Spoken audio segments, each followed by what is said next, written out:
అందరికీ నమస్తే. Welcome to focus now.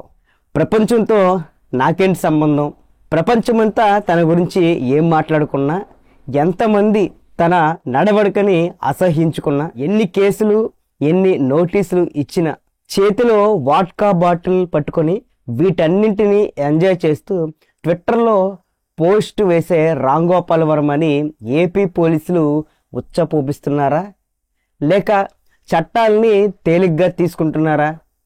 అందుకే పోలీసులతో ఆర్జీవీ దాగుడు మూతలు ఆడుతున్నాడా అంటే అవుననే అనిపిస్తుంది.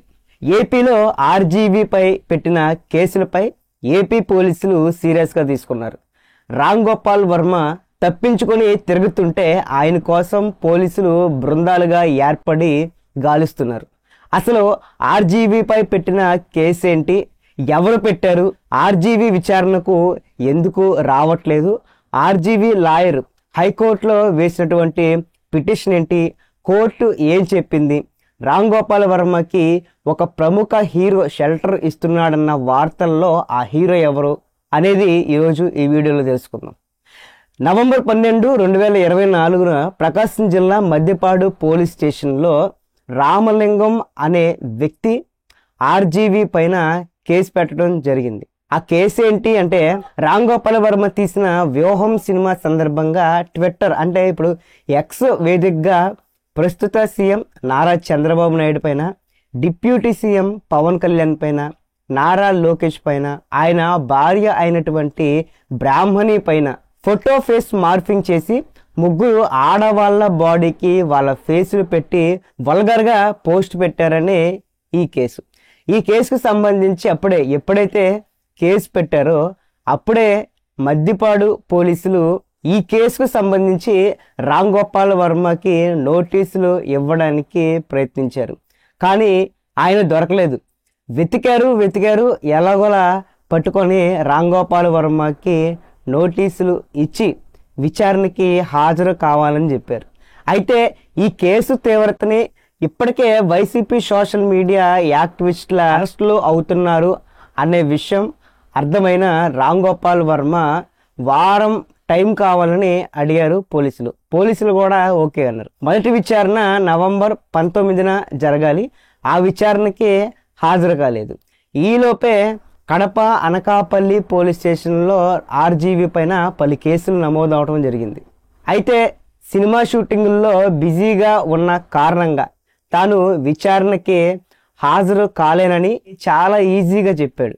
అయితే పోలీసులు మొదటి మిస్టేక్గా దీన్ని భావించి, సరే మీరు బిజీగా ఉన్నారు కదా, మరోసారి అంటే నవంబర్ 24వ తేదీన మీరు మళ్ళీ విచారణకి రావాలని పోలీసులు పిలవడం జరిగింది. ఈ గ్యాప్లోనే రామ్ గోపాల్ వర్మ అతని అడ్వకేట్ బాలయ్యతో తనపై ఉన్న ఎఫ్ఐఆర్ని, అరెస్ట్ వారెంట్ని ఈ రెండింటినీ కూడా ఇన్వాలిడ్ చేయాలని, తనకి ఈ కేసులతో ఎలాంటి సంబంధం లేదని, అయినా సరే తనని కావాలని ఈ కేసుల్లో ఇరికించారని, రేపు 24వ తేదీన విచారణ ఉన్న నేపథ్యంలో ఈ కేసుని కొట్టేయాలని హైకోర్టులో క్వాష్ పిటిషన్ వేశారు. ఇక్కడ విచారణ జరిపినటువంటి జడ్జి ఇప్పటికిప్పుడు అంటే రేపు 24వ తేదీన అంటే డేస్ గ్యాపే ఉంది కదా, ఇప్పటికిప్పుడు క్వాష్ పిటిషన్ వేసి జడ్జిమెంట్ ఇవ్వడం అంటే అది అవ్వని పని అని చెప్పి అన్నారు. అలా కాని పక్షంలో దీన్ని యాంటిసిపేటరీ బెయిల్ కిందైనా మార్చాలని చెప్పి ఆయన అడ్వకేట్ అడగడం అయితే జరిగింది. అయితే మీరే ఈ కేసు ఇన్వాలిడ్ అని అంటున్నప్పుడు యాంటిసిపేటరీ ఎందుకు అని జడ్జి అడగడం జరిగింది. అయినా ఇప్పుడు క్వాష్ పిటిషన్లో యాంటిసిపేటరీ కుదరదని, మీకు గనక యాంటిసిపేటరీ కావాలంటే మళ్ళీ సపరేట్గా పిటిషన్ వేసుకోవాలని చెప్పి జడ్జి చెప్పడం అయితే జరిగింది. తర్వాత ఆర్జీవీ తరపు అడ్వకేట్ సపరేట్గా మళ్ళీ యాంటిసిపేటరీ బెయిల్కి అయితే అప్లై చేయడం జరిగింది. ప్రస్తుతానికైతే ఆ తీర్పు కోసం వెయిట్ చేస్తున్నారు. అయితే పోలీసులు తమ నోటీసులకి రెస్పాండ్ అవ్వకుండా, తమ విచారణకి హాజరు అవ్వకుండా ఆర్జీవీ తిరుగుతుండడంతో ఆయన ఫోన్ కూడా స్విచ్ ఆఫ్ రావడంతో ఆయనకు సంబంధించిన సోషల్ మీడియా హ్యాండిల్స్ అన్నీ కూడా తన నివాసంలో అంటే హైదరాబాద్లో ఉన్నటువంటి తమ నివాసంలో చూపిస్తున్నారు. కాబట్టి దాని ఆధారంగా ఆర్జీవీ హైదరాబాద్లోనే ఉన్నట్టుగానే పోలీసులు అనుకొని హైదరాబాద్లో ఉన్నటువంటి ఆయన ఇంటికి వెళ్ళి అక్కడ పోలీసులు మోహరించడం జరిగింది. కానీ అప్పటికే ఆర్జీవి పరారీలో ఉన్నాడు.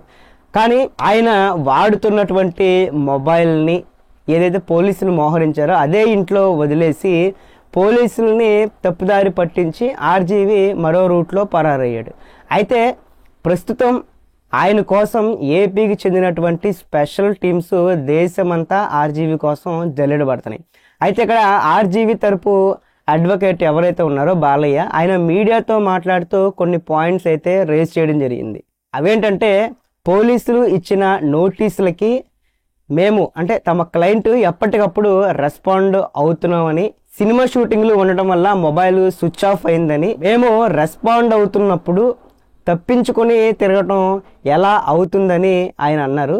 అంతేకాకుండా వర్మ డైరెక్ట్గా పోలీసుల ముందు హాజరు కారని వర్చువల్గా అంటే వీడియో కాల్ రూపంలో ఆర్జీవి తన నివాసంలో కానీ లేకపోతే ఆయనకి ఎక్కడ వీలు కుదిరితే అక్కడ ఉండి ఆన్లైన్ కాలింగ్ ద్వారా పోలీసుల విచారణకి హాజరు అవుతారని, సుప్రీంకోర్టు కొన్ని సందర్భాల్లో వర్చువల్ విచారణకి హాజరు కావచ్చని చెప్పిందని, ఈ ఫెసిలిటీని మేము వాడతామని, ఈ రకంగా అరేంజ్ చేయాలని చెప్పి ఆర్జీవి తరపు అడ్వకేట్ అన్నారు.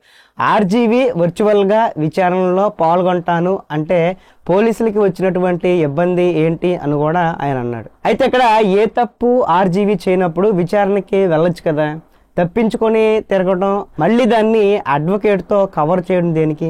అయితే దీనికి ప్రకాశం జిల్లా ఎస్పీ దామోదర్ కూడా చాలా సింపుల్గా చాలా క్లారిటీగా రిప్లై ఇచ్చారు. ఈ విషయం మేము ఫస్ట్ నోటీసులు ఇచ్చినప్పుడు చెప్పాల్సినటువంటి మాట కానీ, మొదటిసారి విచారణకి ఎగ్గొట్టి రెండోసారి ఫోన్లు స్విచ్ ఆఫ్ చేసి మూడోసారి మేము యాక్షన్లోకి దిగి పరారీలో ఉన్నటువంటి ఆర్జీవి కోసం గాలిస్తున్నప్పుడు చెప్పాల్సినటువంటి మాట కాదని చాలా క్లారిటీగా ఎస్పీ చెప్పారు.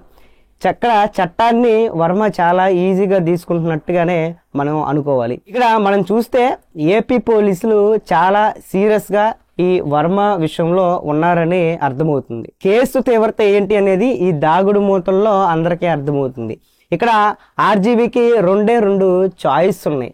అందులో ఒకటి ఏంటంటే, ఒకవేళ యాంటిసిపేటరీ బెయిల్ కనుక ఆర్జీవికి వస్తే ఏ భయం లేకుండా డైరెక్ట్గా పోలీసులు ఎదుటే వెళ్ళి విచారణకి హాజరవుతారు. ఎందుకంటే పోలీసులు అరెస్ట్ చేయరు, బెయిల్ ఉంది కాబట్టి. ఒకవేళ కనుక బెయిల్ కనుక రిజెక్ట్ అయితే అంటే యాంటిసిపేటరీ బెయిల్ కనుక కోర్టు ఇవ్వకపోతే మళ్ళీ పోలీసుల్ని మిస్లీడ్ చేస్తూ పోలీసుల నుంచి తప్పించుకుంటూ తిరుగుతూ సుప్రీంకోర్టులో యాంటిసిపేటరీ బెయిల్ కోసం అప్లై చేయాల్సి ఉంటుంది. ఇక్కడ ఇప్పటి వరకు రామ్ గోపాల్ వర్మకి భయం అంటే ఎరగడో, భయం అంటే ఏంటో తెలియదు అని ఇప్పటి వరకు షోయింగ్ మాటలు ఇచ్చినప్పటికీ కూడా, తన సినిమాల్లో పోలీసులని కొట్టినట్టు చూపిస్తున్నప్పటికీ కూడా నిజ జీవితంలో రామ్ గోపాల్ వర్మకి పోలీసులు అంటే భయం, అందుకనే ఈ విధంగా తప్పించుకొని తిరుగుతున్నాడు. అంతేకాకుండా గతంలో తాను చేసింది తప్పు అని తెలిసినప్పటికీ కూడా చేశాడు, అందుకే ఈ కేసులు భయంతో తాను తప్పించుకొని తిరుగుతున్నాడు అని కూడా అనుకోవచ్చు. ఇక్కడ ఇంకొక విషయం కూడా మనం అర్థం చేసుకోవాలి. భావ ప్రకటన స్వేచ్ఛకి భంగం కలిగిస్తున్నారు అని అంటున్నారు కొంతమంది. భావ ప్రకటన స్వేచ్ఛ అనేది ఎవరిని కూడా కించపరచకూడదు, ఎవరిని హర్ట్ చేయకూడదు, ఎవరి పర్సనల్ లైఫ్ని కూడా భంగం కలిగించకూడదు. ఇవే చట్టాలు కూడా చెబుతున్నాయి. ఇక్కడ ఆర్జీవి ఇంకొకరి పర్సనల్ లైఫ్ని టార్గెట్ చేశారు, అవహేళన చేశాడు. అంతకంటే ముందు అతనికి మానవత్వాల మీద కానీ చట్టాలు అంటే భయం కానీ ఏమీ లేవు. సో ఇప్పుడు ఆర్జీవిది తప్పుందా, తప్పుంటే ఎలాంటి శిక్ష పడుతుంది, అసలు ముందు ఆర్జీవి పోలీసులకి దొరుకుతాడా, పోలీసులు అరెస్ట్ చేస్తాడా అనేది సస్పెన్స్.